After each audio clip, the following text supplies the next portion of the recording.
और वहाँ एक बहुत की कंपोनेंट इंडी अलायंस के, वो भी आरएलडी के जयंत चौधरी अपने विधायकों के साथ दिल्ली में अब वार्ता करने वाले हैं और लग रहा है कि एनडीए से यारी पक्की करने वाले हैं। उधर जयंत चौधरी के एनडीए में शामिल होने के अटकलों के बीच समाजवादी पार्टी की नेता डिंपल यादव जी का बयान सामने आया है। उन्होंने कहा है कि जयंत चौधरी इस तरह का कोई कदम नहीं उठाएंगे जिससे किसानों को नुकसान हो। मैं नहीं मानती कि जो आरएलडी के जो मौजूदा जो नेता हैं जयंत चौधरी जी, जो राज्यसभा मेंबर भी हैं, वो इस तरह का कोई कदम उठाएंगे जिससे सीधे किसानों को क्षति पहुंचेगी। 18% जाट वोटर हैं, 47 सीटें हैं उस वेस्टर्न यूपी में और 80 सीटों में से जहां पर आरएलडी का प्रभाव हो सकता है 12 से 15 में काफी प्रखर प्रभाव हो सकता है आरएलडी का। अमित सिंह 4 सीटों पर क्या कहीं ना कहीं बात बन गई है और आरएलडी ने क्या भांप लिया है कि हवा किस तरफ बह रही है। खासकर प्रधानमंत्री ने जैसे ही 370 सीटों का आह्वान दे दिया सिर्फ बीजेपी के लिए। या बिल्कुल आनंद, जिस तरीके से 370 सीटों का आह्वान प्रधानमंत्री नरेंद्र मोदी ने कहा, उसके बाद हवा का रुख ही बदल गया उत्तर प्रदेश में। कहीं ना कहीं विपक्षी पार्टियों को लगता है कि जिस तरीके से श्रद्धालु जो है वो अयोध्या में भगवान राम के दर्शन कर रहे हैं और जिस तरीके से विपक्ष जो है लगातार पहले न्योता को लेकर सवाल उठा रहा था, ट्रस्ट के ऊपर सवाल उठा रहा था और प्राण प्रतिष्ठा कार्यक्रम के दौरान जिस तरीके से अयोध्या के प्राण प्रतिष्ठा के कार्यक्रम के दौरान जिस तरीके से विपक्ष लगातार ये कह रहे थे कि ये बीजेपी का कार्यक्रम है, कहीं ना कहीं उनको लगता है कि अब उन्होंने गलती कर दिया। जाहिर तौर से यही वजह है कि इंडी गठबंधन में आप देख रहे हैं, एक तो जो टिकट का बंटवारा था, जयंत चौधरी कभी संतुष्ट नहीं थे, केवल जिस तरीके से अखिलेश यादव को कह दिया था कि चुनाव लड़ेंगे। जी डिंपल यादव जी ने कहा कि जयंत चौधरी किसानों के नुकसान का कभी फैसला नहीं लेंगे, तो क्या जयंत जी ने भांप लिया कि किसानों का फायदा कहाँ है। उधर जयंत चौधरी के एनडीए में शामिल होने के अटकलों के बीच समाजवादी पार्टी के नेता शिवपाल यादव का बड़ा बयान सामने आया है। उन्होंने दावा किया है कि समाजवादी गठबंधन के साथ हैं जयंत चौधरी और जयंत चौधरी कहीं नहीं जा रहे हैं।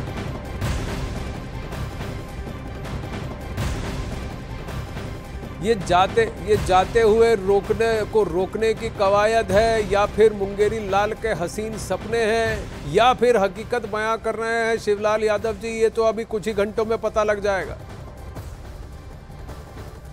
केवल भारतीय जनता पार्टी के लोग भ्रमित कर रहे हैं। हम जानते हैं जयंत जी को, वो सेकुलर लोग हैं, वो इंडिया गठबंधन से मिलकर के ही चुनाव लड़ेंगे और भारतीय जनता पार्टी को हराएंगे। जी तो अगर ये शिवलाल यादव जी का कहना है कि कहीं नहीं जा रहे, शिवपाल जी का कहना है कि कहीं नहीं जा रहे जयंत चौधरी, तो फिर क्यों विधायकों को लेकर दिल्ली में आए हैं।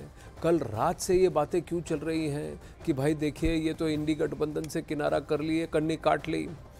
अमित सिंह से जुड़ने की कोशिश करेंगे, यतेंद्र शर्मा से भी जुड़ने की कोशिश करेंगे जो दिल्ली में है और आरएलडी को ट्रैक कर रहे हैं। देखिए 2 तस्वीरें आपके सामने हैं कि एक चंद्रबाबू नायडू भी वापस एनडीए में एंट्री कर सकते हैं, जिन्होंने वहां पर 2019 से पहले ऐसा कदम उठाया जिसके बाद उनके पॉलिटिकल सितारे गर्दिश में चले गए।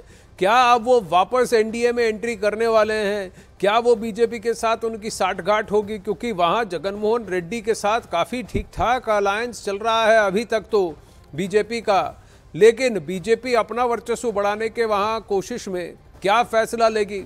और वहाँ पर जनसेना के साथ इन्होंने संबंध बनाए हैं, जनसेना ने बीजेपी के साथ संबंध बनाए हैं, तो क्या ये फॉर्मूला फिर से बैठेगा कि टीडीपी और बीजेपी साथ में आ जाएंगे? बहुत बड़ा प्रश्न है।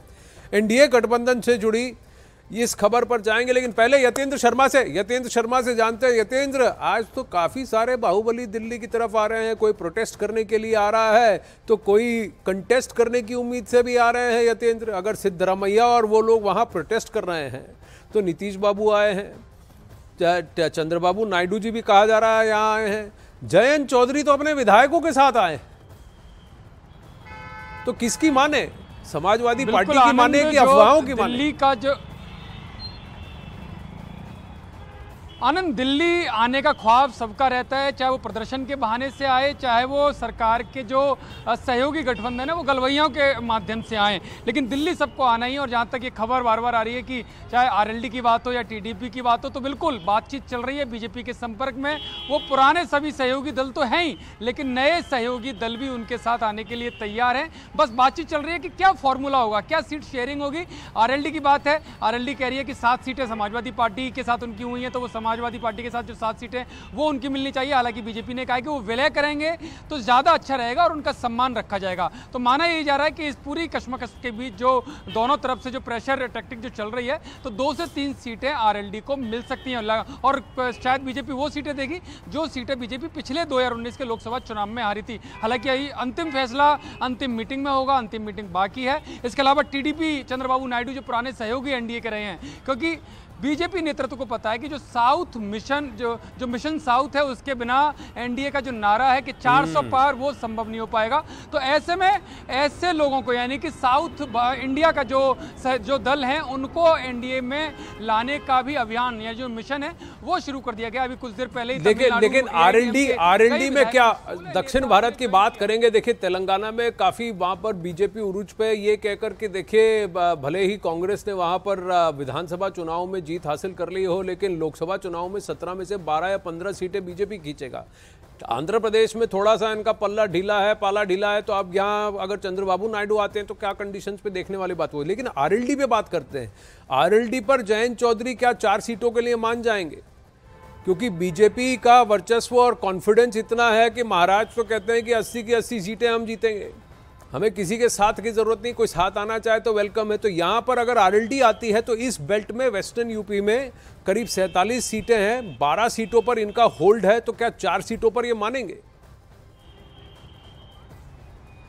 देखिए आनंद, सवाल ये नहीं कि आरएलडी 4 सीटों पर मानेगी, सवाल है कि क्या बीजेपी 4 सीटों पर उन्हें देने के लिए तैयार होगी, क्योंकि बीजेपी लगातार प्रेशर बना रही है कि विलय करने के लिए तैयार रहें। लेकिन अगर ये शर्त नहीं मानते हैं जयंत और अपनी जिद पर अड़े रहते हैं, तो 2 से 3 सीटों पर समझौता हो सकता है। और वो भी वो सीटें होंगी जो बीजेपी पिछली बार 2019 के चुनावों में हारी थी। क्योंकि आप देखेंगे कि पिछली चुनावों में आरएलडी का खाता तक नहीं खुला था, पूरा जोर जयंत चौधरी ने लगाया, किसान आंदोलन भी चला, लेकिन इसके बावजूद भी जो विधानसभा चुनाव हुए जो 2022 के, उसमें भी आप देखेंगे तो जयंत चौधरी बहुत कुछ खास नहीं कर पाए। तो ऐसे में प्रेशर उनके ऊपर भी है कि वो अपनी मौजूदगी का अगर एहसास कराना चाहते हैं तो उन्हें भी एनडीए की, यानी कि बीजेपी के कंधों की जरूरत है। और बीजेपी चाहती है कि जो जाट लीडरशिप है जो बार बार कही जा रही है, उसमें उनको भी एक अच्छा नेता मिले। जो राजस्थान के चुनाव हुए वहां पर जाटों को बहुत अच्छा समर्थन उनको नहीं मिला, हरियाणा में चुनाव होने बाकी हैं, वहां पर भी जाटों का समर्थन चाहिए।